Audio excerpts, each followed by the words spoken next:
What, Dave? We're back again? That's so strange. I know, it seems like it's only been a couple of days. Time goes so fast. Wow, that's so great. Well, Dave, thanks for joining us again. This is always fantastic to have you on our show.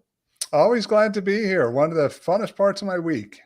Dave, as we're here every week talking about retirement, what separates this from all the other tasks and the projects you have that you're just basically thrown at every week? Yeah, this one I get to wear hoodies. Meetings I don't get to do that. Well, that's really not what separates it. But today I'm very casual. It's one of those days, but it's really the opportunity to answer questions, to know that we're helping people solve the problems they have, get some direction, so hopefully they can make better decisions. Dave, the thing I love about this show is that we get so many questions. I mean, just a variety of questions from all over. So, again, from those who are here for the first time, what I do is I get together with our team and we put all these questions that come from webinars, from you on these different platforms. We get them from all over the place, from our website, and we put them all together. And then we just get to basically just have a conversation about all these, Dave, and just really kind of help people as they're navigating through life and trying to figure out retirement. Yeah, it's so fun to be able to see that what's going through people's minds, to understand the concerns they have, the things that they need to better understand, and to realize, unfortunately, that most of them don't have a lot of solutions on where they can go to get those answers. And now, Dave, do you have answers to everything that's been thrown at us? No, we get so many questions. There are things that I don't know, but I do a pretty good job of having a good knowledge of most of the things that are going to affect people's retirements. And what motivates and drives you to just have the answers to these questions, or at least have the different topics? Because we're talking Social Security, Medicare, long-term care, elder abuse. We get into reverse mortgage. I mean, self-directed, Dave. The list goes on and on. Yeah, it really gets driven by a desire to help people. Something that I've done my whole life. I realized that retirees had a major problem. They were running out of money, and that the standard traditional financial plans that were being put together were not solving the issue. So it was really by necessity to help people that I said, there's so much more I need to understand so that I can give the answers to people as they're trying to deal with this issue. So hopefully they can bring some peace to their life. Well, Dave, we always appreciate you being here and spending a little bit of time with us. And what we want to do is we just want to be able to, Dave, just throw a bunch of questions at you and just see how we do this week. Sounds good. All right, let me get the first question I have up on screen right now. This is from Roger. If I were to pass before my spouse, how would our Social Security benefits work for her? Well, it depends if she's on the couch or the chair. You're going to walk past her, depending on where she's sitting. But I assume that's not what you're talking about. You're talking about passing away before your spouse. If that happens, Roger, whoever's getting the largest benefit is the one the spouse will settle in with. Now, understand there is an option there to start with one benefit, depending on when death happens, and then be able to switch to the other. But in the end result, whoever was getting the largest benefit or is entitled to that, that's what the surviving spouse can end up getting. Dave, if we dive into the surviving spouse, what issues do you see, or what things have you seen lately that have caused you to spend a little extra time on this topic? Well, the biggest problem that I'm seeing is the Social Security Administration is struggling with many people to get the benefits calculated correctly. So we've got individuals that have a spouse that passes away. They're trying to figure everything out from the timing of, when do I have to give the Social Security checks back that I've received? What can I keep? To situations of what do I get? And when does that start? And if I have kids that are younger than age 18, what does that look like? Or under 16 and I'm under age 50. So just a lot of things, but that requires calculations on the Social Security Administration side. And sometimes, unfortunately, they get that wrong. So we're seeing some issues where either they're not responding appropriately, they're getting calculations wrong, and we're having to try to help people get through the process.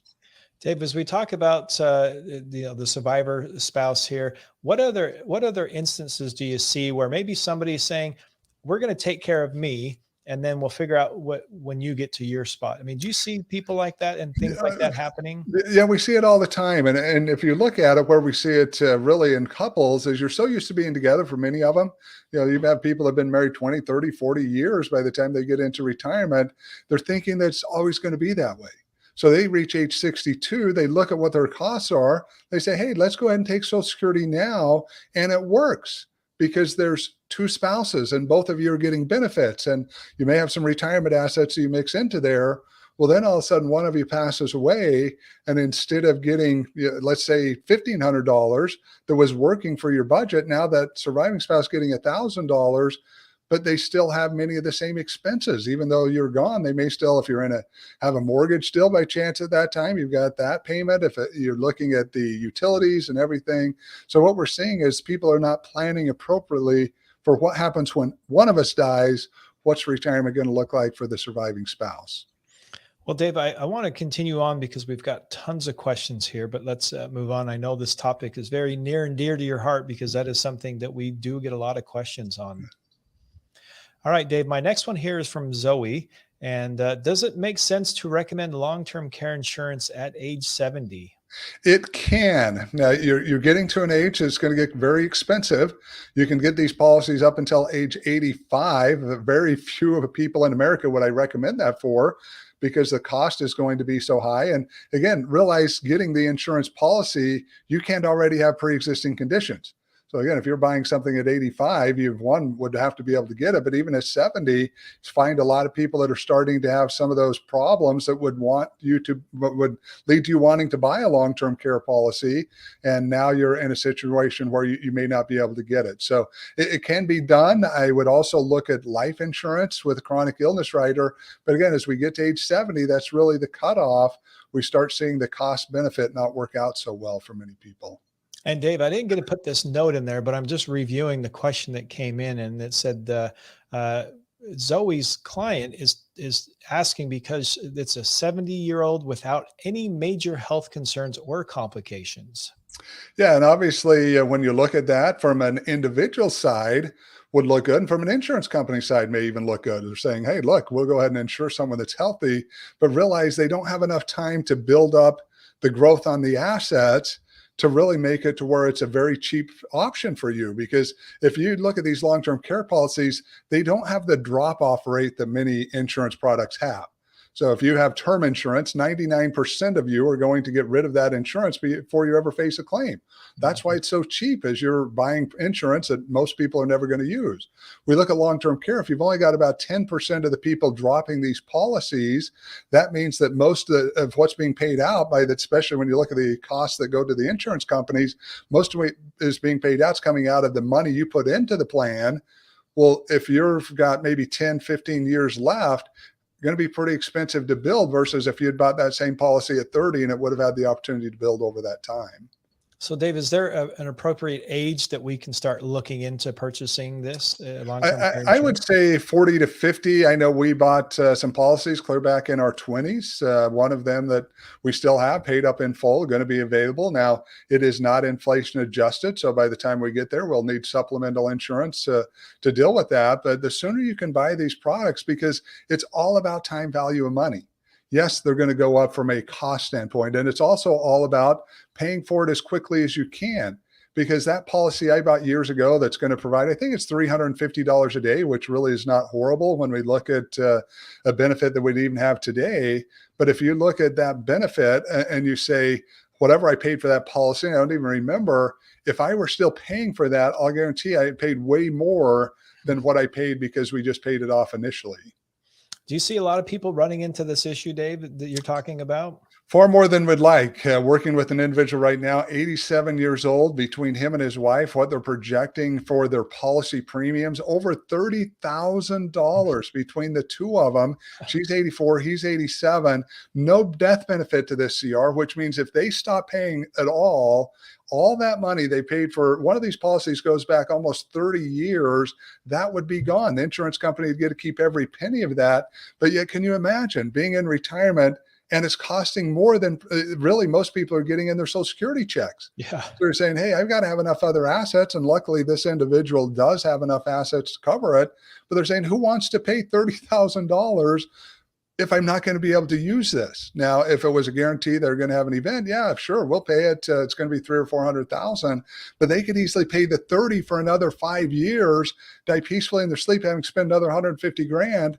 They get nothing out of what they put into there. Wow.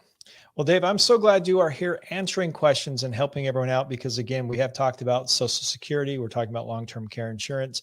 Dave, this is another topic that I love to discuss as we get on to this particular area of interest. But what is the best annuity to get at age 45? And this is from Teresa. The one that's going to work best for your overall retirement plan.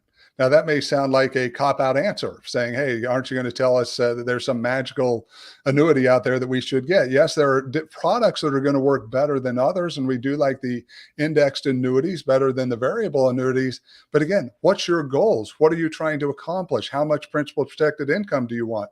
Do you have a pension, or do you have a lot of Social Security or a little bit of Social Security? So the best annuity is the one that's going to work the best for you. And that's what we pride ourselves on, is helping you figure that out, making sure we understand your goals, making sure we understand what you already have available. And then we step in and bring products that allow you to meet those goals and be able to put it in place to get you where you need to be.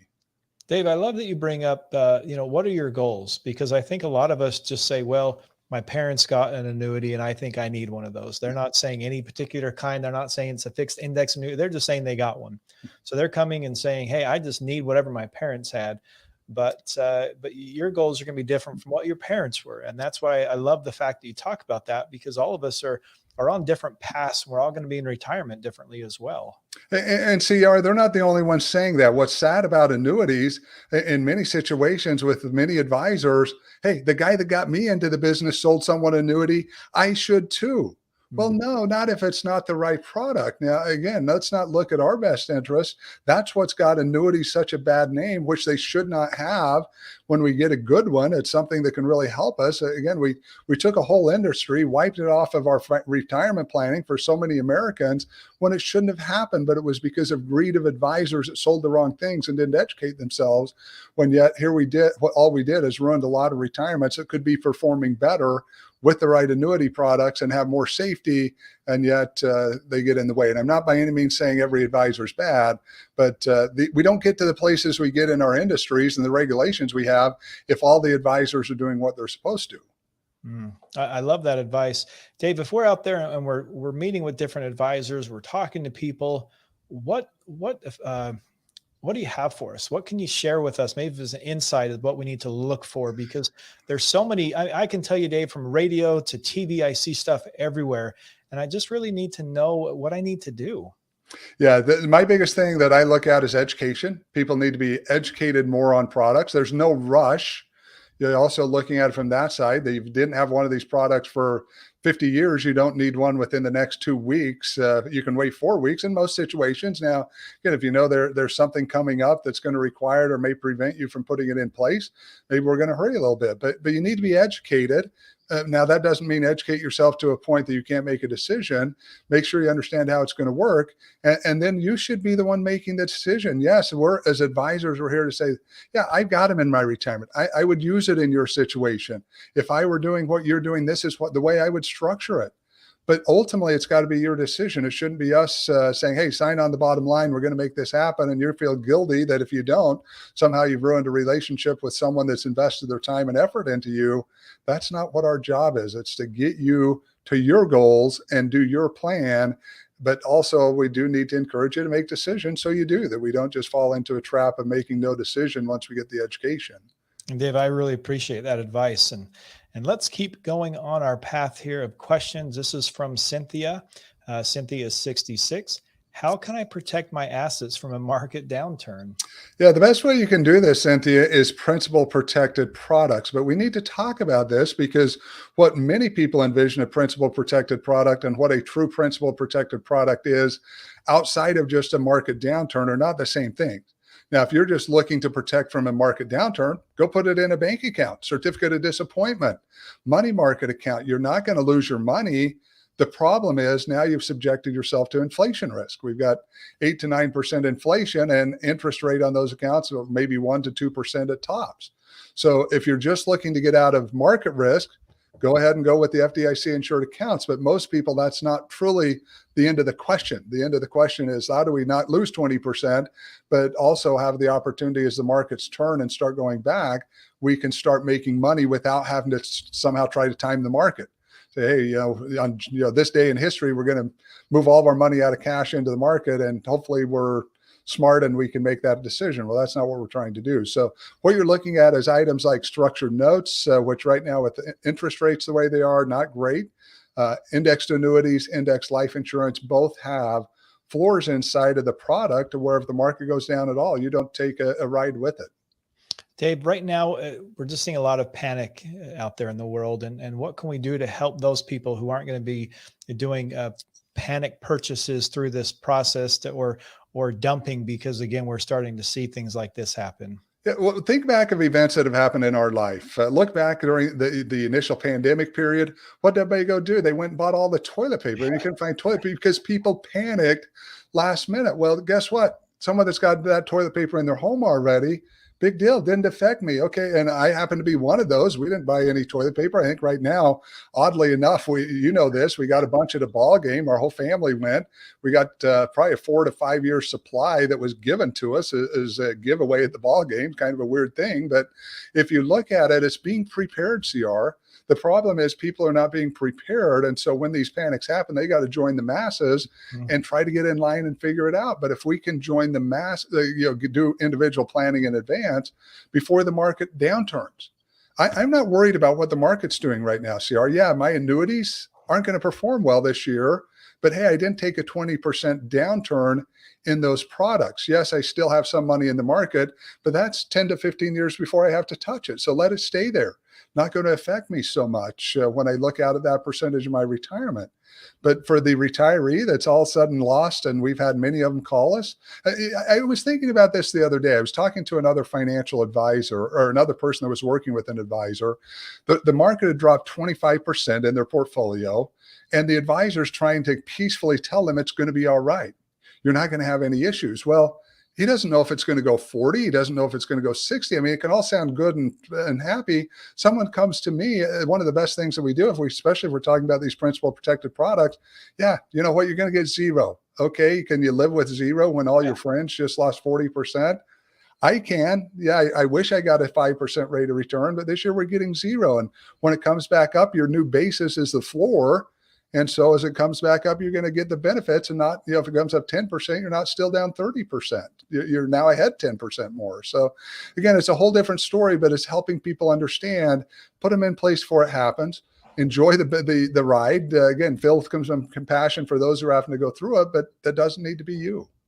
Dave, I look at different things like this, and you talk about enjoying the ride. A lot of times people take that, like Bitcoin.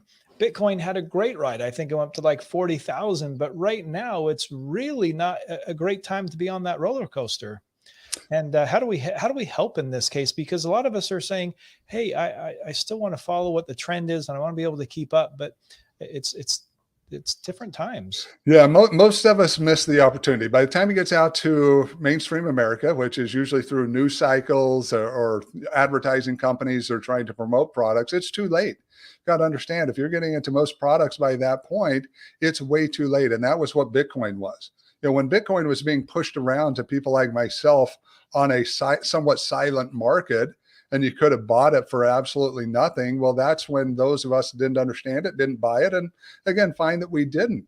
But then by the time the smart people who are in that industry figure it out and it gets to you, you miss the window. And Bitcoin's a great example. There's some people I know that are projecting Bitcoin will go down as low as $4,000 again. I mean, if you can imagine someone that 60,000 is where it hit at the top, what a ride that's going to be down for people. And unfortunately, generally, again, it's the people that get in the end think, hey, everybody's doing it. I'm fear of missing out. Well, you've missed out on a whole destruction of your retirement if you put too much money in there. Mm-hmm. Yeah. Well, Dave, I really appreciate that advice. And I want to continue moving along here because I've got a lot of questions I want to throw at you in the next couple minutes here. Let's get my one over here from Xander. Can principal protected products have a high yield return? It really depends on what you call a high yield. Now, some of these products, depending on the way they're structured, most of them have a cap, meaning that they're going to limit the amount of upside because, again, they're taking away the downside. So how in the world can they give you a full upside with no downside? So many of these companies will take that off the table. But there are companies out there. We did see some rates of return over 20%. which I would consider a high yield, on average, you're going to look more like what an old style bond market would look like. You're going to look more at a 6 or 7%. Now, I don't know many bonds that are paying that out now, which is why many of these principal protected products work like a triple C rated bond from a return side and a triple A rated bond from a safety side. But again, it's not going to be your stock market portfolio investment. Know that, which is probably more what you're getting to. We want to use it for the bond portion and then still invest in the market to get those higher rates with most products. Well, Dave, I'm going to just kind of quickly get through a bunch more questions here so we can get through the, like I said, I've got so many questions that we could do this for hours and hours and hours and still never get through all of our questions. Let me get to my next one here from Avery. Avery is 71. What defines a long-term care event? Yeah, good question, Avery. It's when you become permanently disabled and you have a doctor signing off saying that you cannot do 2 of the 6 activities of daily living. And hopefully I can remember all of these here. So the 6 activities of daily living, you've got to be able to feed yourself. You've got to be able to put your blouse or your trousers on in the morning, be able to move from the couch to the chair to the bed. You've got to be able to control your bowels. You also have to be able to use the restroom by yourself. And you have to be able to do, I think that's 5. There's one other thing that's going to fit into there. But if you can't do 2 of those 6, you're deemed to be permanently disabled and going to need care from other people. And Dave, so if we're starting to see someone we love that's going through this, what's the best way for us to start moving forward? The best thing is to make sure they have everything in place to figure out what it's going to look like. And again, what we need to do is start earlier than later. We really need to start before we start seeing the problems. But if someone's going there, you've got to really look, what are they trying, what are they hoping to accomplish? Maybe that's a better answer, is what do they hope to accomplish as they're going through this? Do they want to stay in the house and be around family and expect a family member to step in? They're going to go to a long-term care facility and have someone else take care of them. Again, these are all, what do we want to have happen? The reality may be substantially different. And that's what you've got to look at next, is what are the real options? What can happen as we go through here based upon the assets and income we have and the available resources in the areas we live in. I love that. What can happen? I really like that, Dave. Let me get to my next one from Benjamin here. Are there inflation adjusted products besides Social Security? Yes, and they're the principal protected products we've talked about. Again, you've got those structured notes that can be. I-bonds right now is an inflation adjusted product. I do recommend those for people, limited to $10,000 for most of you to be able to put inside of there. But you also have those index products. Again, the index is using a option to be able to invest and make you a rate of return. So if you've got these options that are out there and inflation's going like it is now, and the market has in theory been going up, they're going to keep up with that. They're going to have those rate of returns that are in that similar environment with the lack of the downside risk. But again, it's not going to, those products will not match year to year. Understand that as well. Meaning, again, if you've got a down year and high inflation, hey, you're still getting 0, but that's what you're typically getting in your bank accounts as well. So again, it's something that's just got to be looked at over the length of time. They've been proven for over decades to be able to keep up with the inflation based upon the way they perform. And our goal is to look at it for a long-term retirement. Dave, I let Doris know we were going to get to this question this week, so I want to make sure we get her question on here. What are the signs of elder financial exploitation and abuse? Problem is, there's not a lot of external signs that you would just see from a person. Beyond maybe looking like they're a little more stressed, a little more worried than they've been. Many of these people do not share that there's been a problem. And you can imagine, someone like Doris, and not saying this has happened to her, it sounds like she's asking more for someone else, but let's just take her as an example and say, she's 64 years old. Her whole life, she's been financially responsible. She gets into retirement, and then maybe a spouse has passed away, or the kids are now out of the house. She's an empty nester and been a single parent or something, and looking for someone to connect with.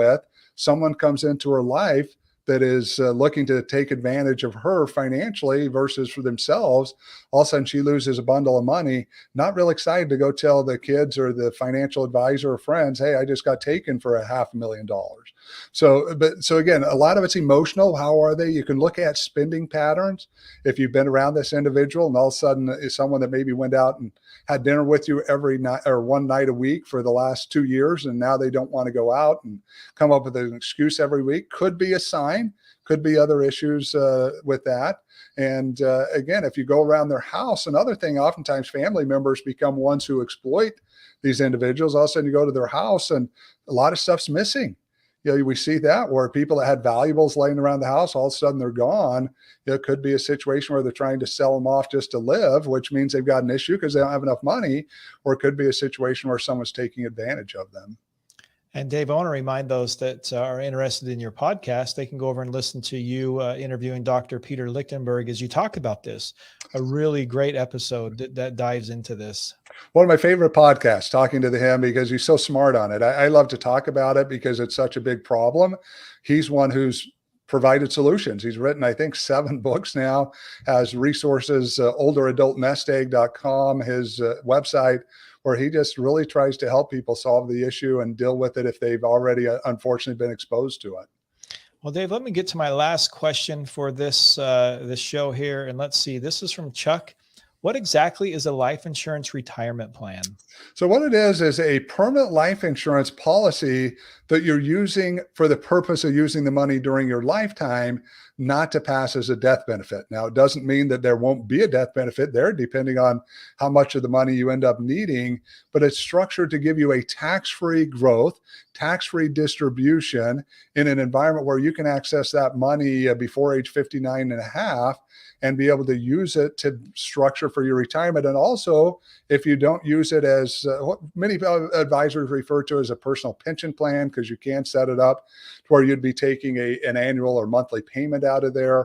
But if you don't do that, where you could use it potentially for a chronic illness or a long-term care event if you were to have it. Now, you've got to have the right policy to do that. But the life insurance retirement plan is basically a term we use that takes all the benefits we want something to have and that you're looking for and need for your retirement and put it into that product to make sure that it's functioning the way it should.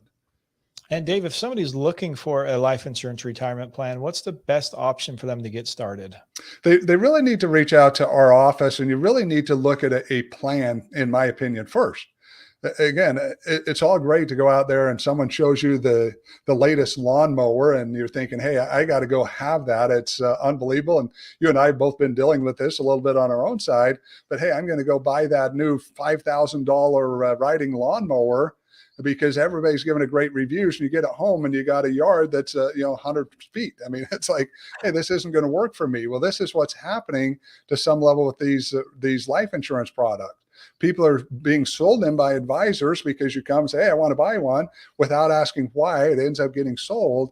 And then you get a product that isn't going to work for what you need. You're saying, hey, with that small lawn, very easy to get an electric mower or a smaller gas mower or something of that nature. So the goal is to make sure you understand what you're trying to accomplish so we can get the right product, and then make sure that product matches in with your goals and your desires. And if you want to find out any of the details, you can do that at our website, retirementriskadvisors.com, where you can go and find out all the different webinars we have, the podcast, and you can even go and get an opportunity to meet with somebody on the team to ask questions more about this. I think that's really important for you to be able to go through and get those questions answered. And like Dave said, to be able to go even see what that life insurance retirement plan would be like. Yeah, and it is. You got to come in and get the things laid out. You've got to understand what you want and what's going to fit into what the space you have. I mean, if you've ever dealt with homes and you've done interior designing or you've done yard designing, you realize that oftentimes everything you want isn't going to fit into the space that you have. And so our jobs as architects is to figure out how we can fit everything you want, hopefully, into your retirement, or if not, allow you to make decisions on, hey, you know what, I'm okay if the pool's 20 foot long instead of 40 foot long, or whatever the case may be, to make those adjustments. Or, hey, you know what, we're going to put a queen size bed in this room rather than a king size, just not quite enough space to be able to do that. Our job's to help you get that to look like the best that it can with what we have to work with. And again, you can start that at retirementriskadvisors.com/safe, and that'll get you on the right path to get started. And Dave, I want to thank you again for being here this week. It's always fantastic to have you join us and be able to go through and dive through so many questions. Always glad to do it. As I mentioned, I look forward to this time of the week to be able to get the information out there to help people make better decisions so that you can get safely through retirements. This can be an option for you. One of the other hardest things I see, CR, is I have so many people that come in and said, I don't think I'm ever going to be able to retire. And unfortunately, some won't. But many of the people we talk to, it's like, it's not as gloom and doom as you make it sound. You're 50 years old. You've saved a few $100,000. You've got another 15 years where you've got the kids out of the house, the mortgage is paid down, you've got more money. Retirement can look good for you. Your lifestyle and what Social Security is going to be with a mix of your own assets, you'll be okay.